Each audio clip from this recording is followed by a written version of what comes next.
Hey everybody, and welcome to the broadcast. I'm Steve Farrell with Humanities Team, coming to you live from our Humanities Team studio here in Boulder, Colorado. As you can see, we have a very special guest today, very special theme. I'm going to properly introduce him here in a moment, but Greg, hey, welcome to the program.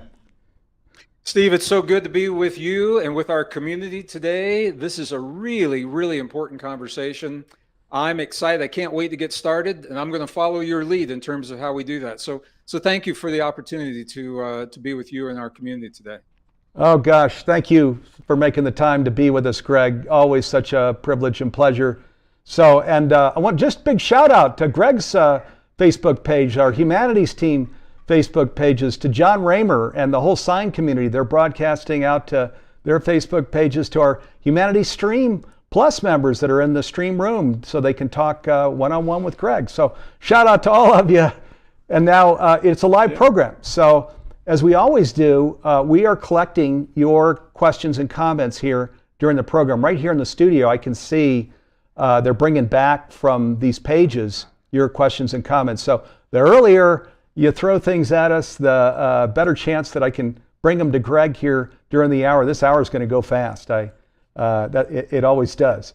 So it is, Steve. So I'm coming to you from a studio just outside of Santa Fe, New Mexico today. I have to tell you, it is a beautiful spring day.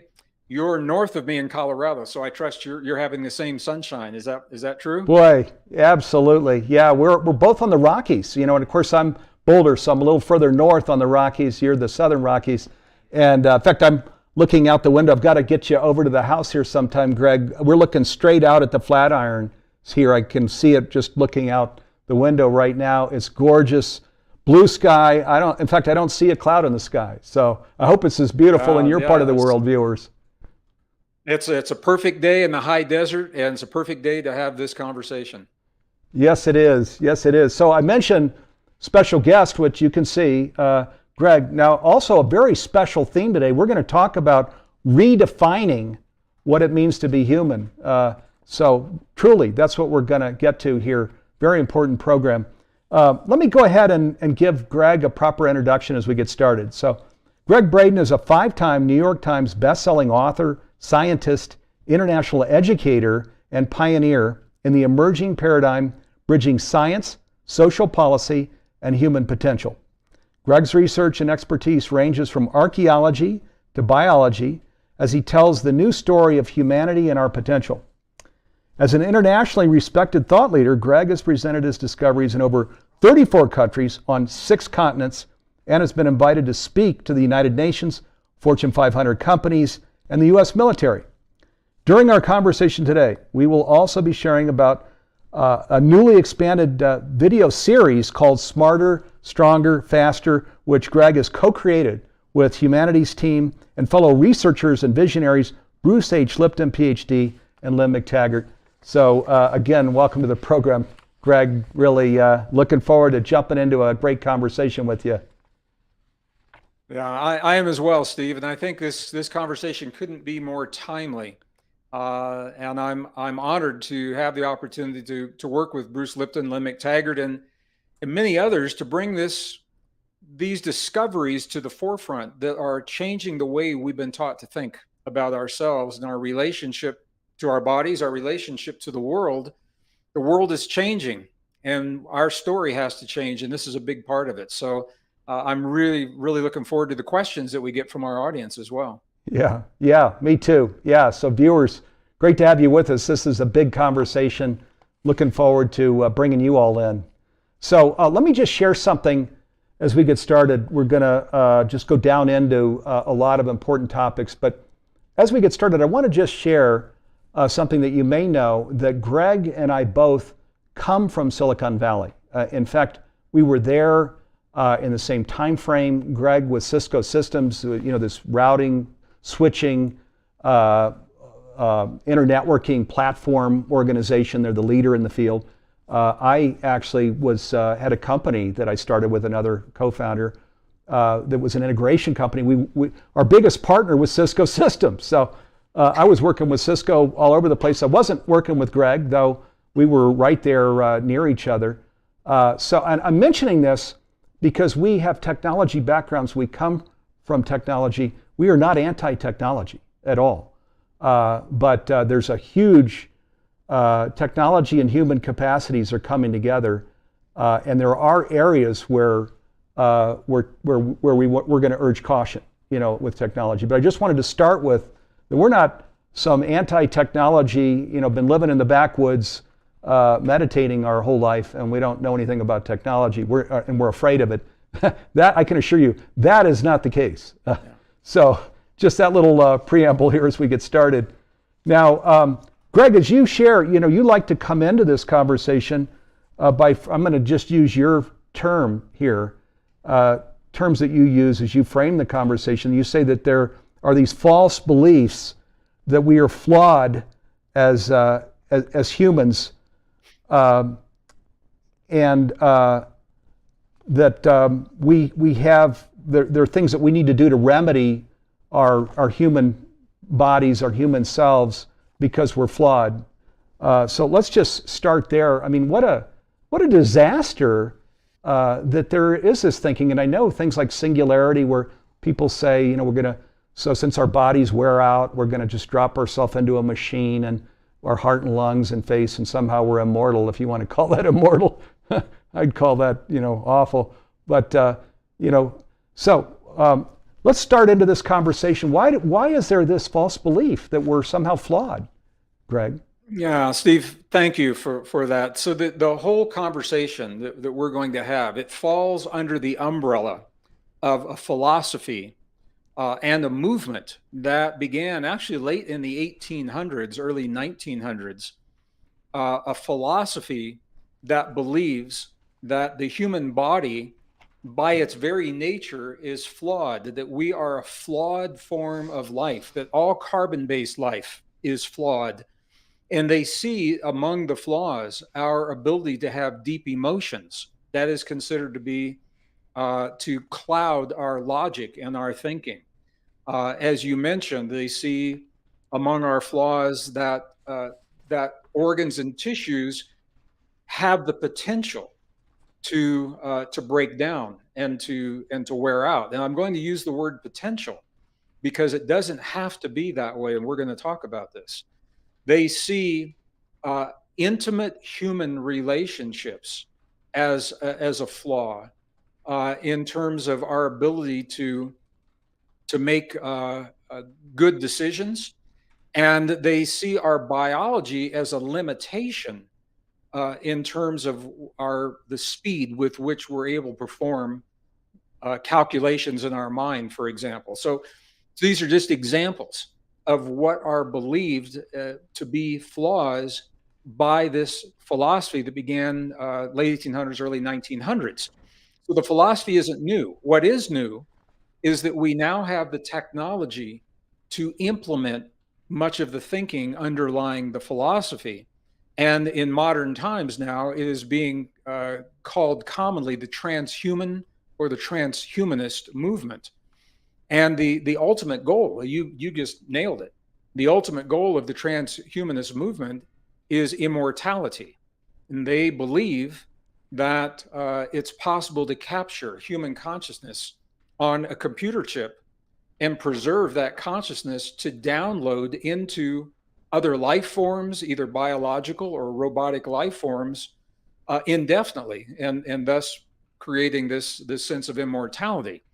The reason that these are flawed assumptions is because they are based upon the beliefs that I've shared, and the technology. This is where it's so interesting, Steve. The technology that is being touted to replace our biology mimics what we already do in our biology, except we do it better. And that is not acknowledged. That's not acknowledged in this philosophy. Every cell in our body has an electrical potential of about 0.07 volts. Every cell in our body functions as electrical components, as transistors and resistors and capacitors. Every cell in our body transmits light, photons. We receive light and interpret light as information through photons. Every cell in our body has the ability to to store and preserve and recall information just the way the computer chips do that that are being offered to replace us. But here's where it gets really, really interesting. And I want to be very clear, and I'm right on with you, Steve. I support technology, and it can be a beautiful thing. What often is overlooked is that we are a technology. We are a soft technology of neurons and ion potentials moving across the cell membranes. We are this soft technology that regulates and repairs itself given the right conditions. So when we begin talking about technology, rarely are we taught that we are literally a highly advanced, highly sophisticated soft technology. This is where it gets really interesting. Are computer chips fast? Absolutely. Can they outcalculate us? Very possibly for right now. But the computer chip is limited in its capabilities by the material it is made of. It has a finite capability based upon the silica or whatever it is that the chips are being made of. So it is not scalable. What we're now discovering about the human body and the human brain, the human immune system, all of these things, is that we are scalable to a degree that we don't even know how far the scalability goes. So for example, the human brain, it used to be, it wasn't that long ago, back in the 90s, 80s and 90s, it was believed that the human brain could only hold, our neurons could only hold maybe 40 to 80 hertz cycles per second of information. And then they began working with Tibetan monks who were meditating under laboratory conditions. And the monks said, well, if I do this kind of meditation, I can achieve more than that. And so they were able to achieve 80 to 100 cycles per second. And the scientists said, okay, we've got to rewrite the textbooks, but the human brain can't possibly do more than that. And then the monks said, well, if we do a different kind of meditation, and you see where this is going, they eventually pushed the known human brain states. Now we've gone into the gamma brain state, now the hyper gamma brain state. We're talking over 200 cycles per second, and that's not the upper limit. So the point is, we don't know the upper limit. We don't know the full extent of what our potential is. We don't know the full extent of our extraordinary capacities. And for me, Steve, this is the point, because the movement is to replace these aspects of our biology with computer chips, with sensors, with chemicals in our blood, with wires under the skin, with computer chips embedded into the brain. And the drawback, the downside, and the science shows us very clearly, is once we begin to replace our natural biology with artificial technology, our biology begins to atrophy. Neurons fail to perform, they stop functioning in the way they have in the past. Systems in the body, including the immune system, because the work is being done by a chip or by a sensor or by a computer or by a chemical, the body says, oh, I don't need to do that any longer. And so we begin to lose the very capabilities that define our humanness in one generation.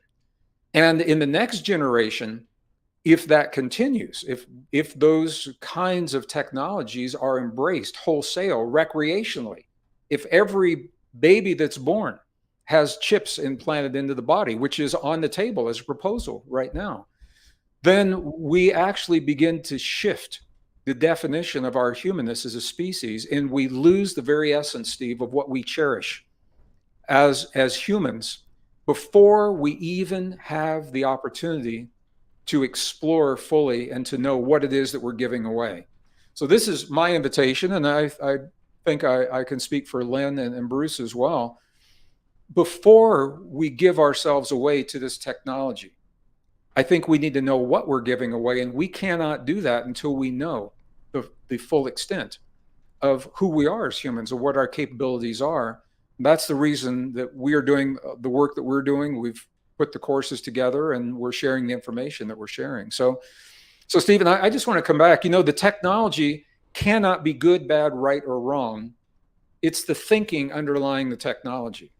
Because those same computer chips that we're talking about now, they can be implanted into the brain of an individual that has lost the use of limbs due to accident or disease, or in war with a roadside bomb with soldiers in Afghanistan or Iraq, coming back from Afghanistan or Iraq. And to be able to connect with the brain to a new prosthetic and give that man or that woman the opportunity to hold their own children in their arms, to brush their own teeth, to comb their own hair, to feed themselves. I mean, what a very, very beautiful thing. Who wouldn't want that? But those are specialized applications. The movement is that we're seeing now in the trend through the media. They are touting these technologies as necessary. They're saying that because we're flawed, we need something outside of us to be healthy and to be successful in life. And that is very, very different than the specialized technology. So again, we're not anti-technology. It's we've got to choose the values and the morality of how we use gene editing, for example. This is part of the technology. The ability to determine the outcome of an embryo by editing the genes in the womb of the mother to determine optimum characteristics. Who decides what is optimum? That's very, very subjective. And when you begin doing that, you are doing something that in the past has been left to nature. And when we begin doing that, there are implications that need to be thought through very, very clearly. So it's complex, it's nuanced, and those complexities, the media, mainstream media, is making this look very sexy and very hip through some very clever marketing campaigns targeted at young people. And they're not being taught about the extraordinary potential of their own bodies. So I just wanted to say that as we go into this conversation. Yeah, thank you. Well, and there's a lot there. And this is why this is such an important topic. It starts with this false belief that we're flawed somehow. And then, of course, what we can see is a convergence right now where technology is on a hyperbolic curve. And meanwhile, our human capacities and potential, as we understand it and as we embody it, is also on a hyperbolic curve. And they're right there together. And the problem is you're getting crossover now because of false beliefs of, well, maybe I need to be enhancing my body function with technology. So this is why we created a free video series. It's with Greg Braden, Bruce Lipton, Lynn McTaggart, Humanities team. It's called Smarter, Stronger, Faster. And discover why you don't need technology to leapfrog into all of the fullness of your human capacities and potential. Let's go to a clip here from this video series, and then Greg and I are going to come back and talk about it.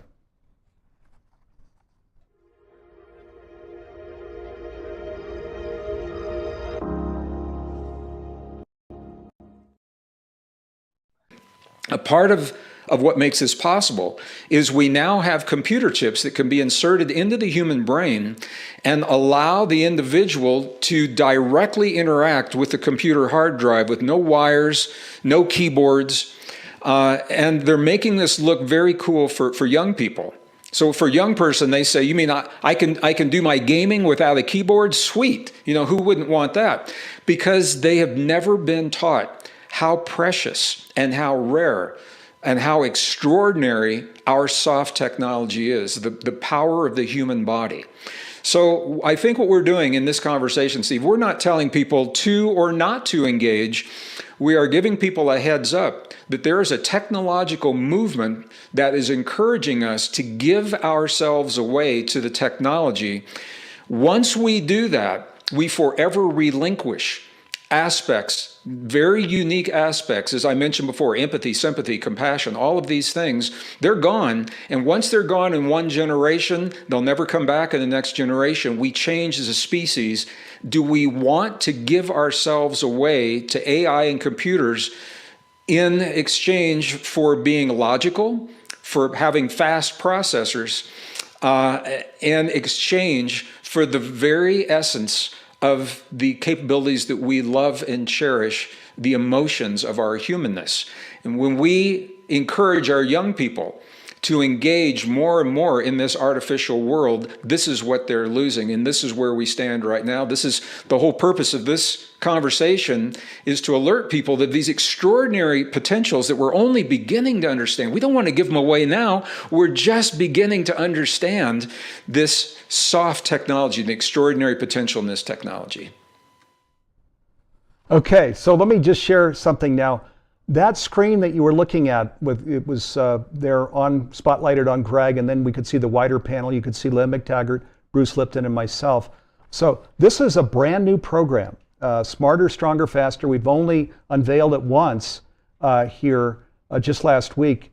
And beginning this morning, it's available on this watch now or watch later basis. So if you, we'll put on the screen, if you go to the Humanities Team website, humanitiesteam.org, and scroll down, you'll see Smarter, Stronger, Faster, this free video series with Greg, Bruce, and Lynn. You leave your name and email address and you can register for the series. You can see it on the screen, so you could just go straight to this Smarter, Stronger, Faster page as well, so you can register. And I invite you to register. This is an incredibly important topic. It's a brand new program that we've just created.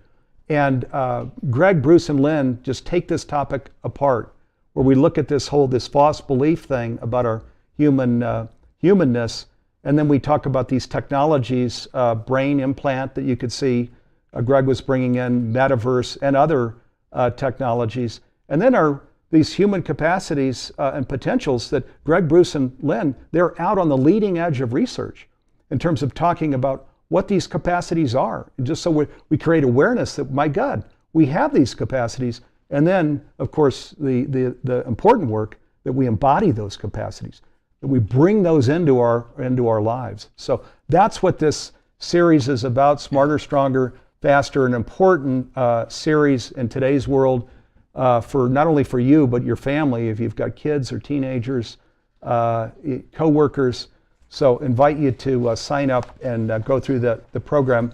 Just the watch now, you can, when you register, you can watch it immediately if you like, or in the next week you can schedule a time to watch it if there's a more convenient time for you. So Greg, anything that you want to share about this new series thing that we just created? Yeah, Steve, well, thank you. This is completely unscripted. I had no idea what video clip you were going to share, and that was the perfect clip, beautiful clip.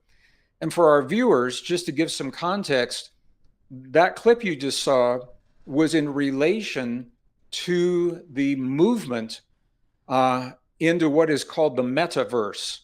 The Metaverse is a virtual reality, a digital reality, where we're being encouraged to live our lives in this simulated reality. It started as games and very realistic games, but now the technology has progressed, and entire business deals are being conducted.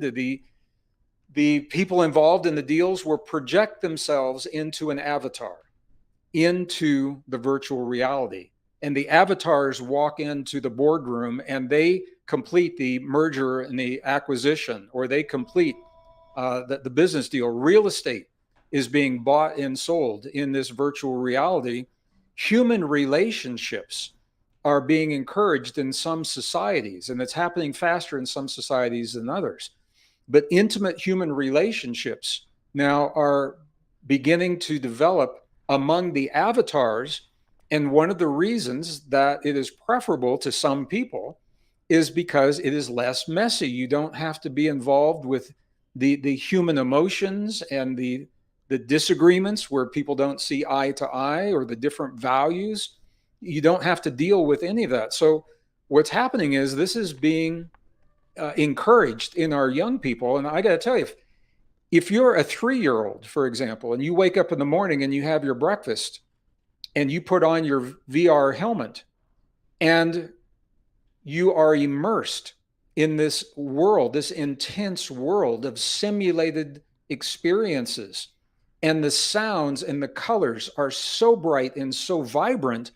What's happening, Steve, is that technology is taking away the opportunity for our own creativity and our own imagination to create those very kinds of experiences. And this is what the science is showing. So interesting.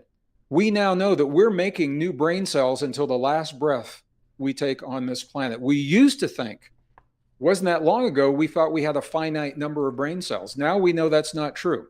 They are created in the hippocampus of the brain, and they are being created until we take our last breath. However, what the peer-reviewed science is showing is when those new brain cells emerge, if they are not engaged in a very precise way within a very specific window of time, they will atrophy and die.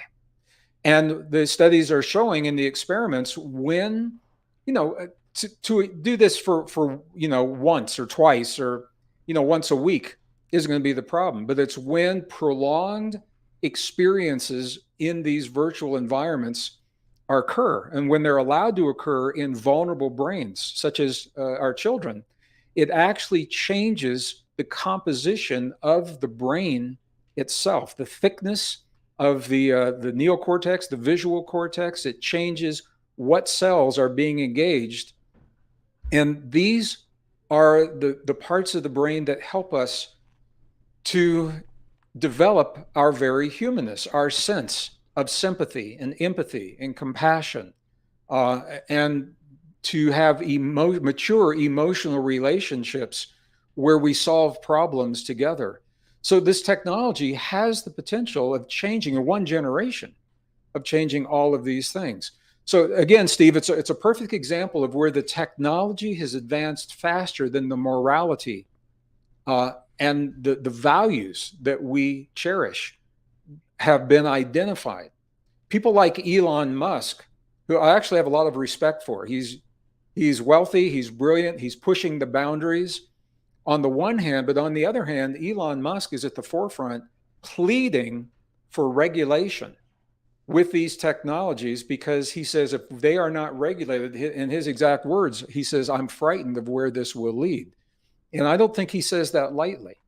So on the one hand, he has companies developing the technology because they have to stay competitive with other countries. And on the other hand, he's saying, yeah, we're doing this, but please, we need somebody to reel this in. We need regulation because this is developing so quickly and of the threat that it poses. So it's a really interesting time, Steve. And for me, the bottom line, we are absolutely not what we have been told in the past. We are so much more than we've been led to believe. And as we awaken this extraordinary potential within us, I think what we begin to find is that the external technology, while it's still there, it looks much less attractive. And we feel less urgency to engage in, a chip in the brain or some of these sensors. We feel less of an urgency to do that because we recognize that they are mimicking what we already do in our bodies anyway, except we do it better when we give ourselves the opportunity to develop these extraordinary capacities. And man, in this crazy world, Steve, I think this is exactly the time. We are all being called to be healthier than we've ever been and to bring the best version of ourselves forward. And our humanness is at the very foundation of all of that. So I wanted to say that in case we run out of time with Q&A or anything else. Yeah, no, all so important. And I remember, this was like a year ago, Elon Musk was sharing quite openly that if we don't harness, govern, create regulation around artificial intelligence, that we would be treated as house cats. Remember, he was using that term. They're going to just overtake humanity as we know it, and we'll be treated like house cats. That's where we're pointed to if there's no regulation. So it's such an incredibly important topic. Now, also, you were bringing in this notion of stunted growth, and anybody with teenagers, and I have two, knows exactly what you're talking about. So stunted growth that comes in here. And then you're bringing in, the full-on reversal, atrophy. So in atrophy, stunted growth means we're slowing growth. Atrophy is now we're in hard reverse, right? And we're giving up capacities that were there that are going away, and you're saying in a generation it could be permanently. So this is why this is such an important topic. Starting with just the initial premise of, are we flawed? Why are we saying that we're flawed somehow?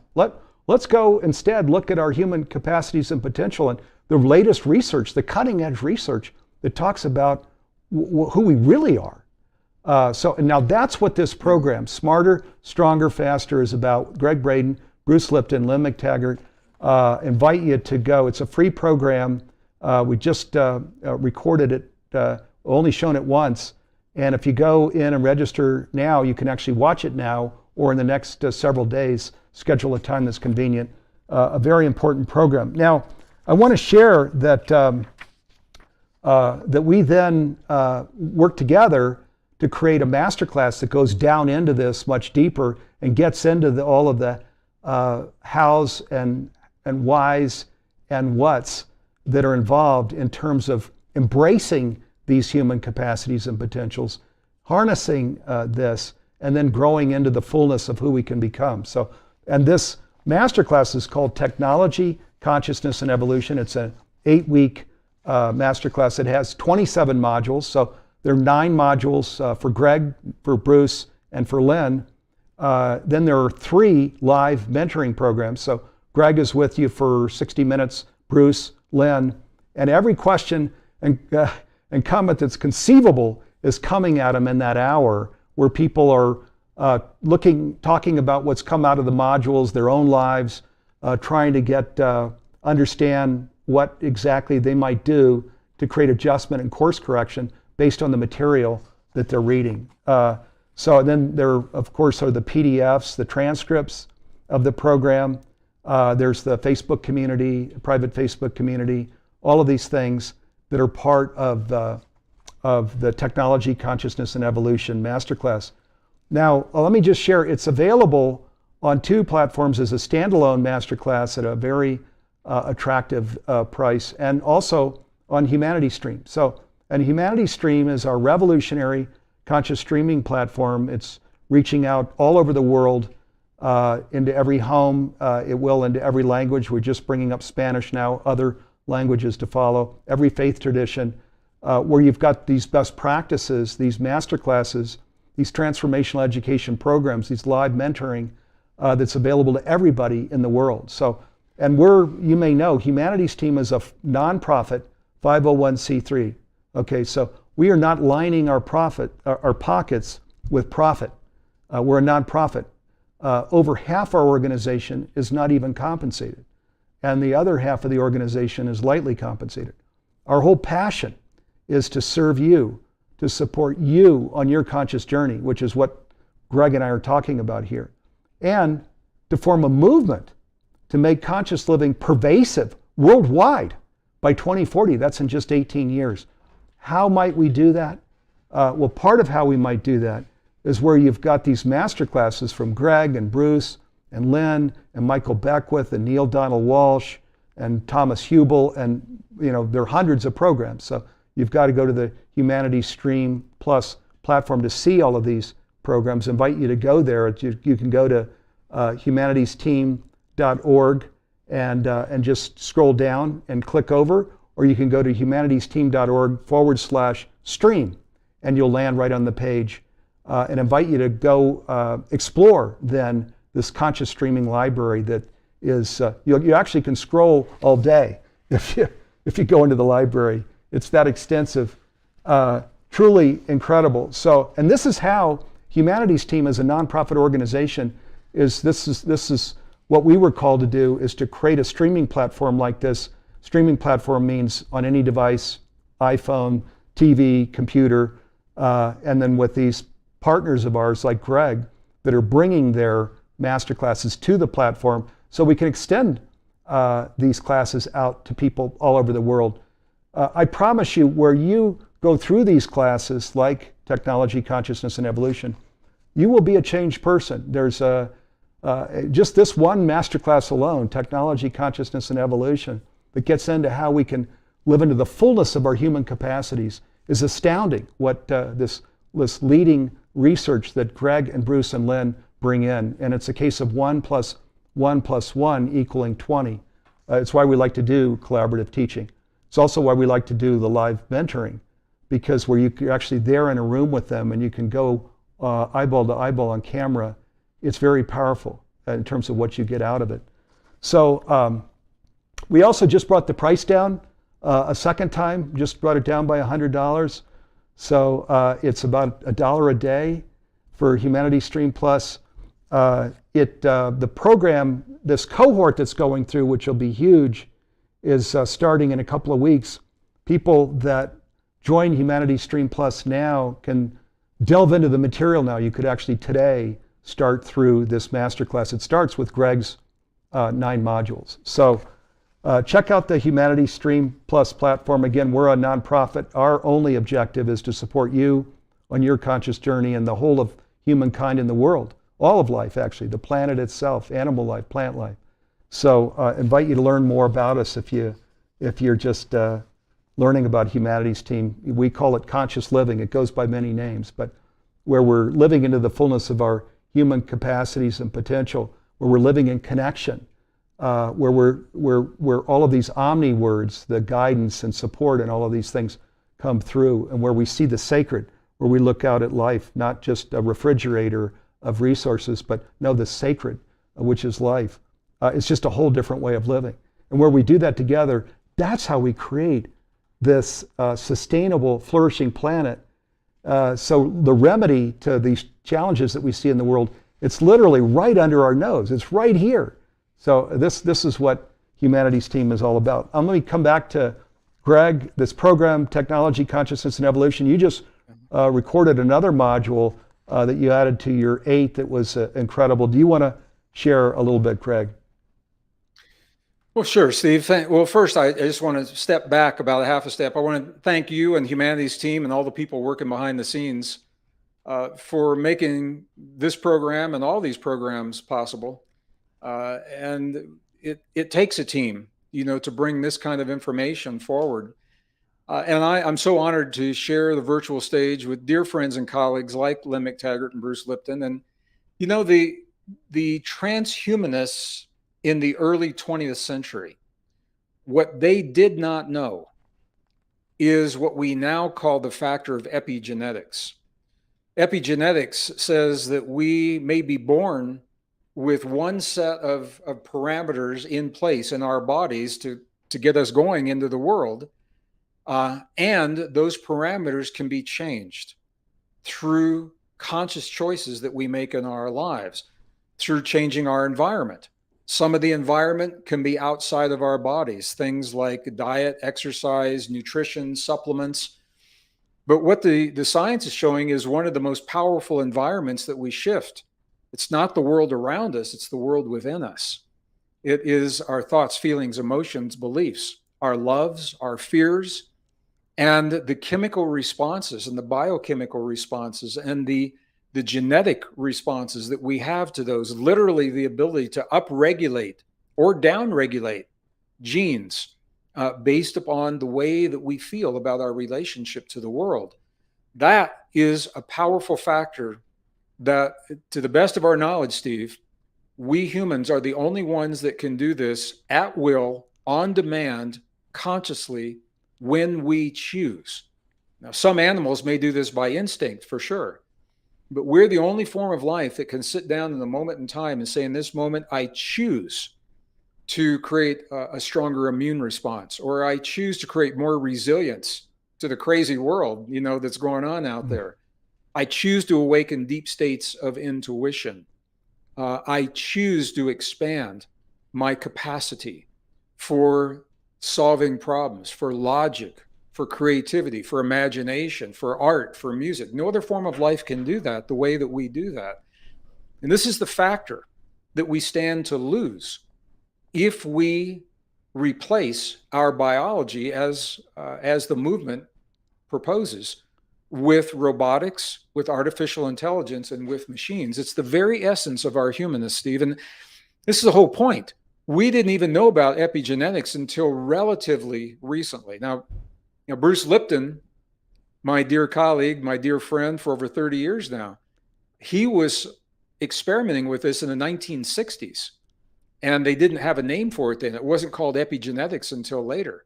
But he was involved in laying the foundations for these principles. But the point is that we have the ability to rewire our brains, to rewire our immune response, to rewire our cognitive abilities. Every organ in the human body is now documented with the ability to stop disease, to reverse disease, and to heal the organ if it's given the right environment. This is the key. If it's given the right environment, external as well as the internal environment. And Steve, we hear this all the time. We hear about miraculous healings, and the doctors say, it's a miracle. It's a miracle because the epigenetic principles are so poorly understood in some circles.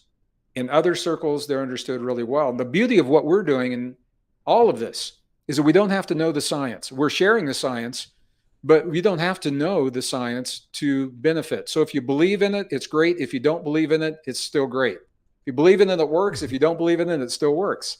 And that's the beauty of this internal technology that we have at our fingertips.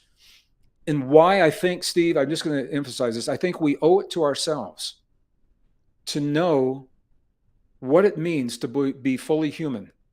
We owe it to ourselves to be able to embrace that before we give it away in a way that can never be recovered. And that's why I think this is really important.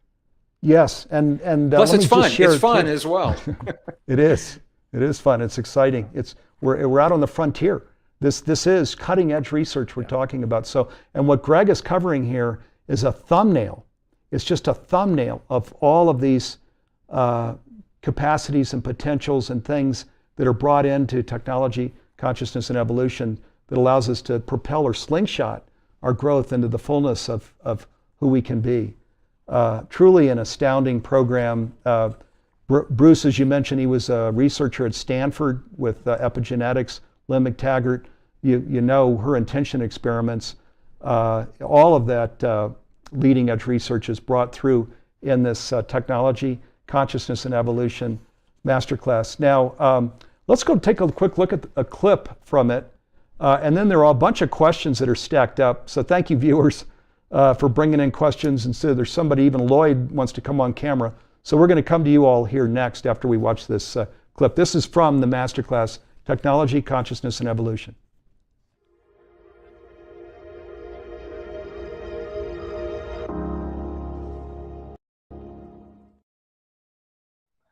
This is digital immortality. The ultimate goal of transhumanism is to live forever.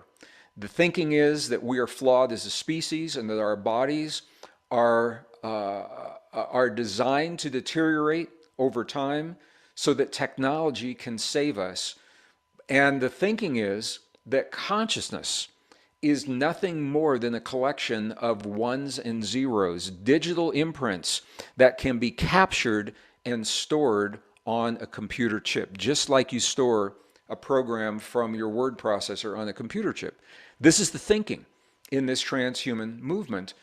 And that thinking, this is where it gets really, really interesting. That thinking now is leading us, it's paving the way for this phase 3 and what now is being called a digital immortality.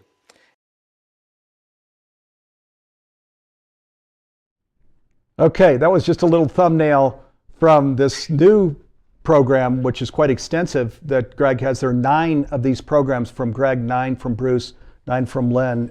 It's a real, I'll tell you, you're going to turn some lights on with this program in terms of who we are and what we can do. And these things that would limit us or stunt our growth or put us in full reverse atrophy, I promise you, you won't go do those things after going through this program.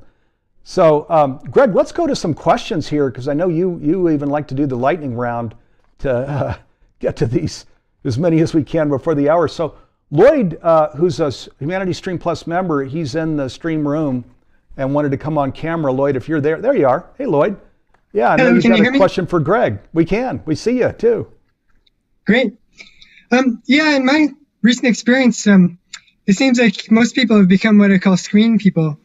In fact, we're all screen people right now, right? We're looking at screens, right? And I'm a bit concerned because, I go up to the high school and almost every kid's like looking at their phone, and they're not looking at each other, and they're not paying attention to what's around them. And my own kids spend an enormous amount of time playing video games, and it's starting to feel lonely to me. It feels like there's not really the human interaction that there used to be. And I'm concerned about that. And I'd like to know how we can balance those two things. I'm not saying that tech is bad. It's just there's so much attention on it that there's not as much attention on nature and real life to me. And, how can we balance those two things? There's a lot of great stuff we can do with tech, but it seems like we're missing something now too. Boy, thank you for that, well, Greg. You're sure talking for a lot of people. yeah. Well, thank you for the question, and you're right on. The technology is so new. We've never had a technological revolution. It's not linear. It is literally exponential, what is happening right now. And it is so new that psychologists now are playing catch up. There are new psychological syndromes that are being written about extensively in the peer-reviewed literature, where a family, for example, can be at the dinner table physically in the presence of one another, but each family member is engrossed in their own digital world.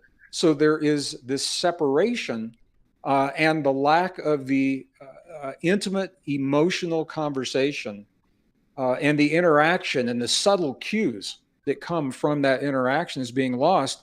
So young Yes, people that happens in my family.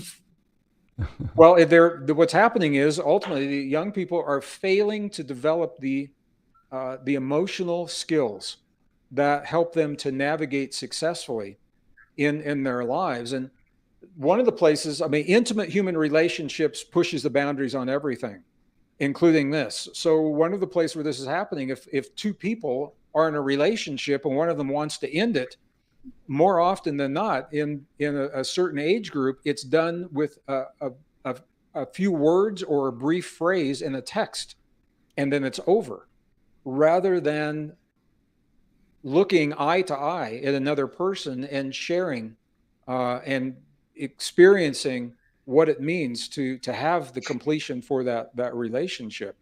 But all of this comes back, Steve, it's what we alluded to earlier. If you're the 3-year-old and you're in that immersive reality, that metaverse that is now being touted as where we're all going, the natural world pales in comparison to the vibrant colors and the extreme sounds and the extreme situations that are done for you. And there is less of an interest for those young people then to take that helmet off and go for a walk in nature, because everything is so intense. It's about the intensity of the experience, kicking up the dopamine, kicking up the serotonin, and all of the chemicals in the body, including the adrenaline, and all of those things, and then going into the natural world without that. So what we are doing now is creating an awareness of this. And there are scientists that are asking for regulation, and parents have to become aware. It's a new technology.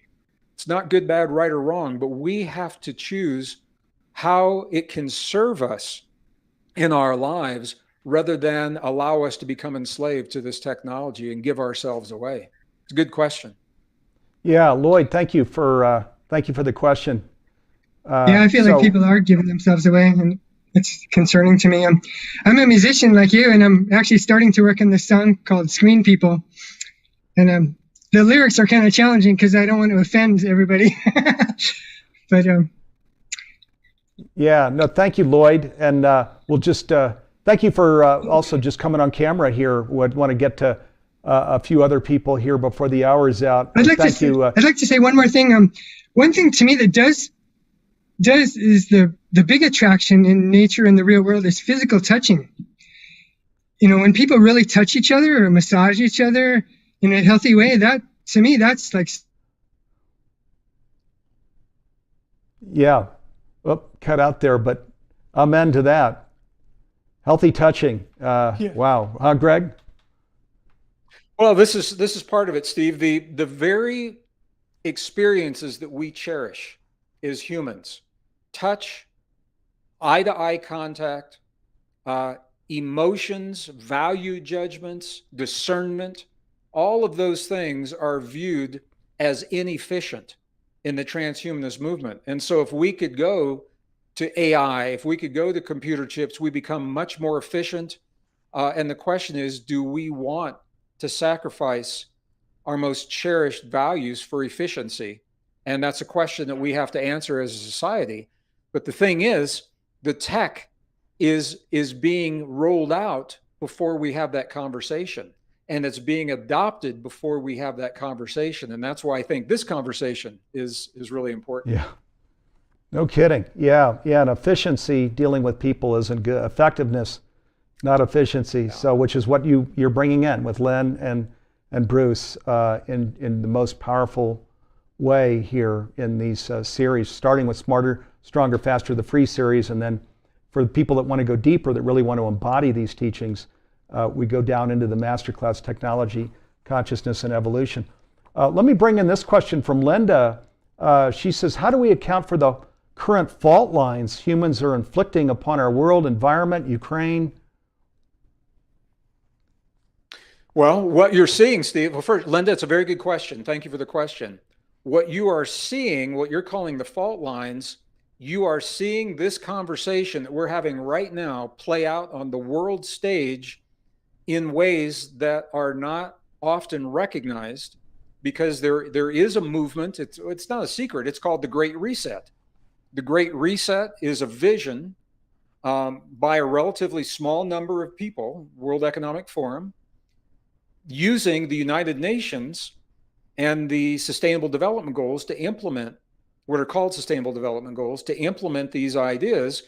And you're seeing this play out across the financial world. You're seeing it play out in society. You're seeing it play out in terms of the story that we are taught about who we are, where we come from, what is our origin, our true origin, what are our capabilities, what are our potentials, what does it take to stay healthy, what does it take to get healthy, what do our children need. As different as these are from one another, they are all under the umbrella of the vision for the Great Reset. And you're seeing these ideas playing out between now and the year 2030. They're trying to complete this transition by the year 2030. And when you begin to recognize the role, and especially in the global financial system, you're seeing this play out as well. It's beyond the scope of what we can talk about here.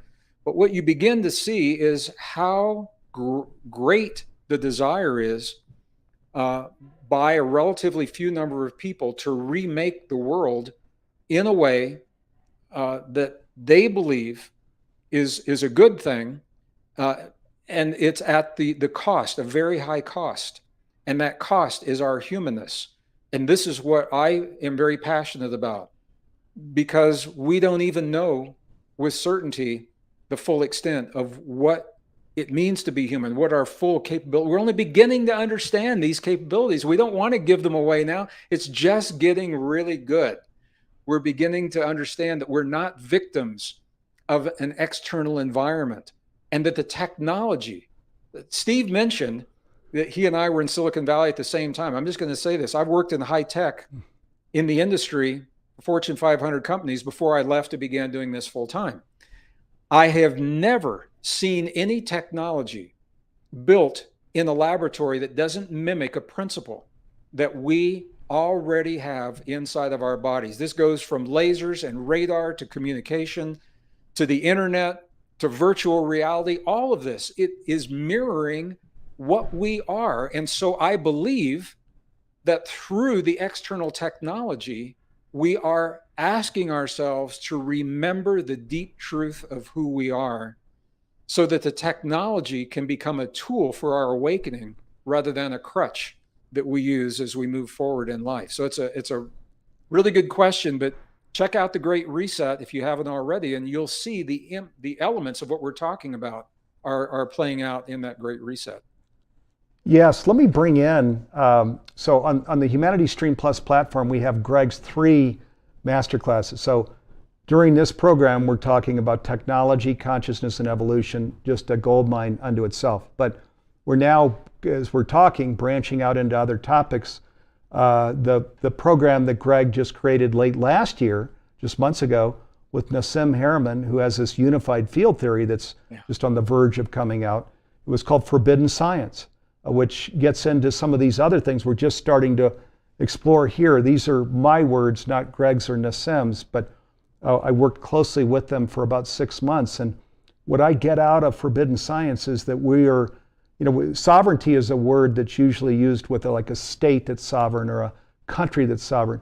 But what I got out of the masterclass is that we're actually sovereign to a universe, which means sovereign means we're owned by it. We are part of it. Our DNA and genetics are actually made of it.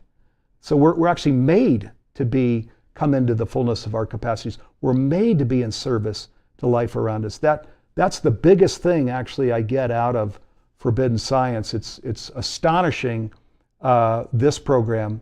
If you do end up subscribing to Humanity Stream Plus, be sure after Technology, Consciousness, and Evolution to go through Forbidden Science. And then the program Greg created before that is called The Science of Self-Empowerment, which is with Bruce Lipton, and then heart math leaders, Deborah Rosman, Howard Martin, another one just fabulous on the topic of becoming self-empowered. What all of the latest research is in that.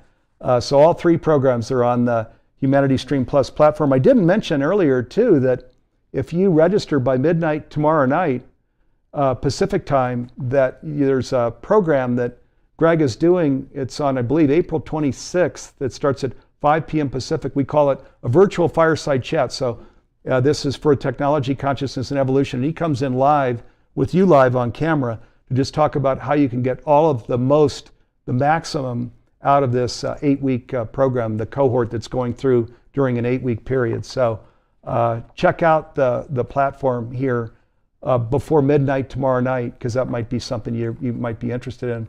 We only have about 3 minutes left, Greg. So, yeah, Steve, we're covering a lot of ground, and I think it's good because it becomes clear that everything is connected. The events unfolding in our lives real time that are difficult to talk about, we can't discount those. It's part of our experience. But I think all of this is the invitation for us to become absolutely the best version of ourselves so that we can create the best world possible. The world that we create outside of us is a direct reflection of what we think and how we feel about who we are. And if we feel that we are limited and flawed beings, we're going to create a world that tries to compensate for that. And when we recognize that we're these extraordinary beings of soft technology with this unique capacity for empathy and sympathy and compassion and the ability to self-regulate our bodies, and we begin to build a society based upon that. That's a very different vision than what's coming down from some of these other groups and organizations. And Steve, I honestly believe it's because they do not know what we're talking about.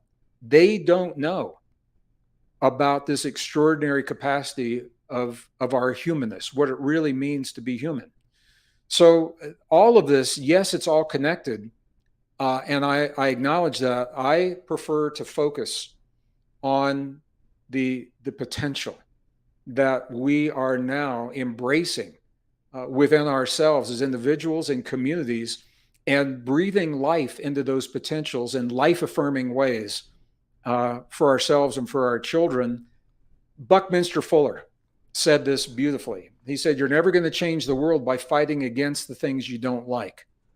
Now, I know there's sometimes you do have to fight, and we know what that's all about.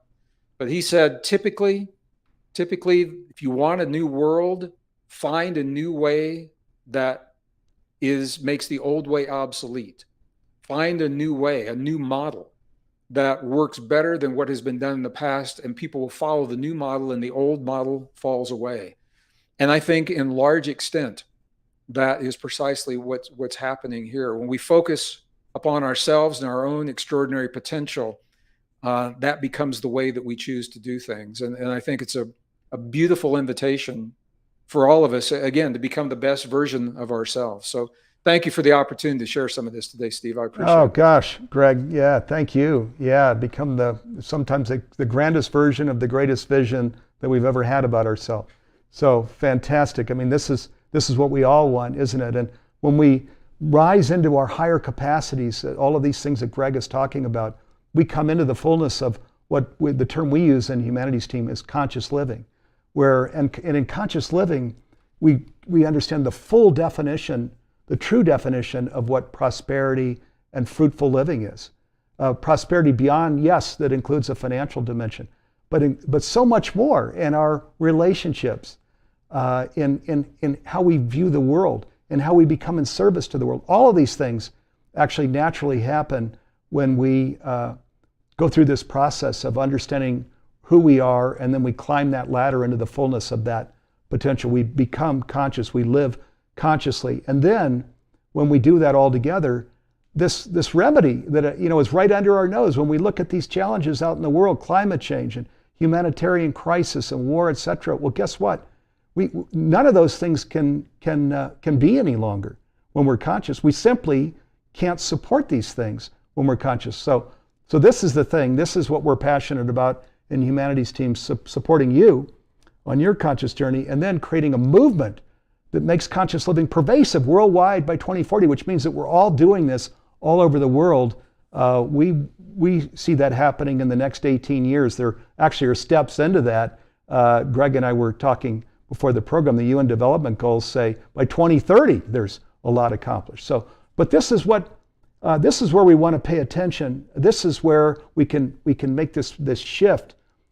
We can make this huge step in this direction that we all want, instead of just the silliness that goes on out in the world today. I think we're all probably would say we've had enough of that.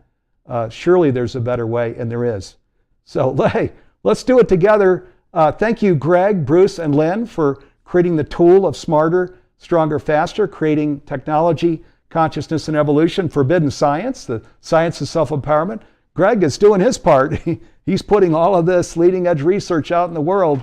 And I promise you, you go through these programs and you're going to be a changed person. There's just too much leading edge research that can't be ignored. So, hey, thank you all. Thank you, viewers, for being here. Lloyd coming on camera, all of others that were bringing in questions. Thank you, Greg. Thank you for making the time to be with us. I want to thank your assistant, Lori, Anna, your team that comes in and works with us. Actually, I think Anna's with Bruce Lipton's team. And then our team will pull the camera back and you can see Jim Gray, who's in the studio here with me live. There's Jim over there, me here. Okay, thank you, Jim. He made this whole thing smooth. Karen Gordon's writing team has been creating all the communications that have been going out. Karen, thank you. And then Nanette Kennedy, Dee Meyer, Garth Catterall, the rest of other members of my team. Thank you, my colleagues and partners. So, hey, everybody, here's the thing. Together we can. We can and we are. Right, Greg? We can and we are. Yeah. Absolutely, Steve. And it's happening right now. This isn't 10 years down the road. This is right now. And I can't think of a better time for us to come together as a community and become the best version of ourselves. So thank you all for making that possible. Yeah, let's do it. We are doing it. So we'll be back with you here again soon. We're actually going to a Wednesday format, viewers. So we've been Fridays. We're going to a Wednesday format here shortly with programs like this. This amazing special guest, Greg Braden, and this topic, redefining what it is to be human. I mean, is that an important topic or what? So thanks again, and we'll be back with you guys soon. Have a fabulous weekend, everybody. Love and peace and blessings.